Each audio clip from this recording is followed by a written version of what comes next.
Building a great society takes a great labor force. People need to contribute to all aspects, from agriculture to housing. It's the greed of the contractor. It's the greed of the company. They're the ones who decided that. The rights of the worker and the reality of what it takes to create a world-class city. Straight ahead on Equal Time. From San Jose State University and KTEH, you're watching Equal Time, exploring new issues each week, giving equal time to competing points of view. Hello from the campus of San Jose State University, and welcome to this edition of Equal Time. I'm your host, journalism professor Bob Rucker. Manual labor has always been tough, but necessary to construct buildings and monuments. Jonathan Halvorson starts by showing us a flashy new country built on the backs of its laborers. The United Arab Emirates, with its beautiful beaches, is home to the world's most expensive hotels, fastest roller coasters, and the tallest building in the world. Cities like Dubai and neighboring Abu Dhabi, with all their splendor, were built by the hands of immigrants. They come from India, Pakistan, and the Philippines, seeking better opportunities than they can find in their home country. According to the Human Rights Watch, many of the immigrant workers are exploited with non-payment of wages, working overtime without compensation, unsafe working conditions leading to deaths or illnesses, and horrible living conditions. These men live in these apartments, and yet some say restrooms are in such short supply that they're told exactly when they can go. Yet they still stay in the UAE, hoping to better themselves and help their families. 25-year-old Ghulam Suwar has been working as a delivery man here for 7 years. 500 room ka bhi. He said he came here to work and earn money for his family, to get some money, to help their family for their food and the daily needs. That's the reason he came from Punjab, Pakistan. He says he earns 2,500 dirham and sends 1,500 of it back to his family in Pakistan. That's $400 a month. Though he helps his family out, his living conditions are questionable. Total 4 rooms in his villa. Each room it can occupy 4 people are living. So total 16 people in for 2 bathrooms. But many workers here, the money is worth it. Even if it is only $200 a month for a minimum wage construction job, they send most of their earnings back home to their families. The Human Rights Watch report of 2010 says migrant workers suffered unpaid wages, food deprivation, long working hours, forced confinement, and sexual abuse on women. Where instead of 4 in a room, it became 6 and 10 and 12 in a room. It's the greed of the contractor. It's the greed of the company. They're the ones who decided that. We did not know about it until we were told about it as a government. We went and put a limit to it, and we quickly rectified the situation. But the government never said, by the way, we are telling you but go ahead and do whatever you want. Greed. Spokesman for the Cultural Center, Nasif Kayed, says conditions could still improve. We're looking forward to a more universal system that is more humane. Kayed says historically, immigrants have been treated better in the UAE than in America.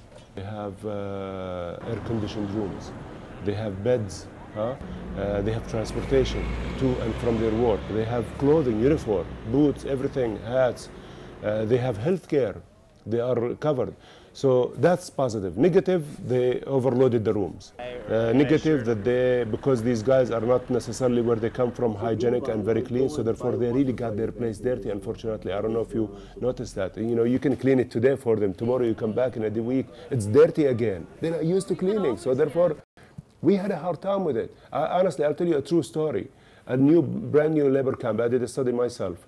The showers and the faucets and everything, after 1 week, the showers, were broken, and the faucets, and it's just the water gushing out of the wall. So we went to do the study of why. We come to find out that these guys were not feeling very good with the water gushing on them. They'll feel like phobia.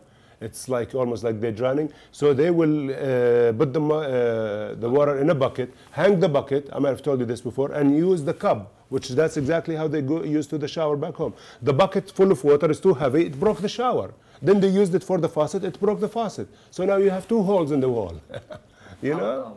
But here in San Jose this May, at this Arab Revolution conference, University of San Francisco Middle Eastern Studies' Stefan Zuns says he traveled to the Emirates and was struck by the impression that the Emiratis didn't even see immigrants as people. Show these mud huts up the hill.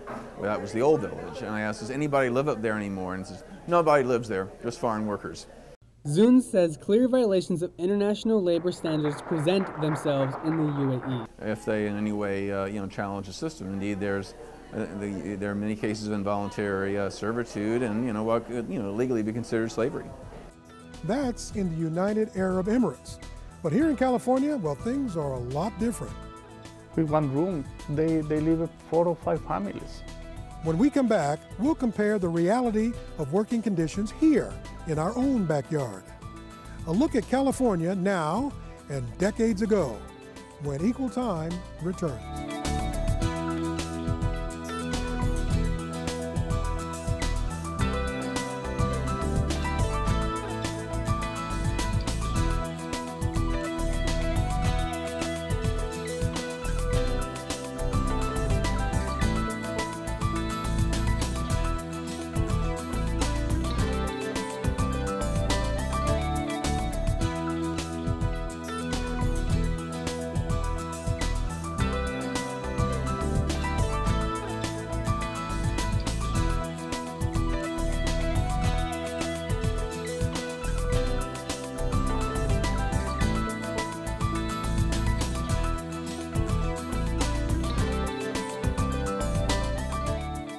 The United States has long had a history of immigrants becoming our labor force.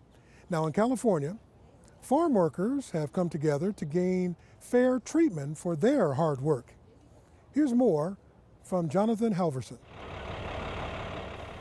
These workers picking strawberries near Salinas are part of a migrant labor force of 3.1 million people in the U.S. Their back-breaking work shifts with the seasons, from grapes to broccoli to lettuce. Many farm workers face long hours and minimal breaks. Union workers have it the best, earning at least $8 an hour. But they say conditions are far from ideal. Ponen agua y no hay copa, solamente un vaso de soda para tomar todos los 25 a 30 personas, entre 25 y 35 trabajadores. Elogio Donato Slano is a union farm worker. When he's not in the fields, he volunteers his time to encourage other workers to join the union because he says he knows the hardships they face. Los contratistas lo que interesan. One law requires growers to provide shade in extreme heat, but not all of them do, and he says workers are afraid to speak up. Tienen miedo de que los corran y además si hay gente que no tiene documento, más miedo tiene. Sergio Guzman is Secretary-Treasurer of the UFW Salinas office. He's working towards getting contracts between the workers and the employers, but Guzman says only 1% of the workers have a contract with the UFW. On the vegetable industry, it's close to 20,000 workers. How many of those workers have contract? I can say 3,000 or 4,000. When workers go home at the end of the day, it's not much, if anything at all. With one room, they live with 4 or 5 families, just in one apartment. Just in this 21st century, we find workers living under the trees. The UFW is seeking help from government officials to ensure workers' rights. Congresswoman Zoe Lofgren is pushing for the Agricultural Jobs Opportunity, Benefits and Security Act, or Ag Jobs. Ag Jobs Act that would allow agricultural workers to have legal residence and to be able to, unionize and to be free to stand up for themselves. And we had a hearing 2 weeks ago, and the Republicans said they would never pass the bill. Campbell Congressman Mike Honda and Illinois Congressman Luis Gutierrez called for immigration reform at this meeting in Sacred Heart Parish Hall in San Jose. The immigration issue is not only Latino, it's Asian, it's Afro-Americano, it's African, Caribbean. If that room had 15, 20 people in it, the White House right now would be going, great, when Luis shows up, we're going to tell him, well, there's the door. But they can't, because everywhere we're going, there's good energy and there's good amount of people. California has used immigrant labor since it joined the United States in 1850, with migrant workers facing nativism, the discrimination of foreigners. And a long history of nativist laws that California has passed frequently by very wide margins.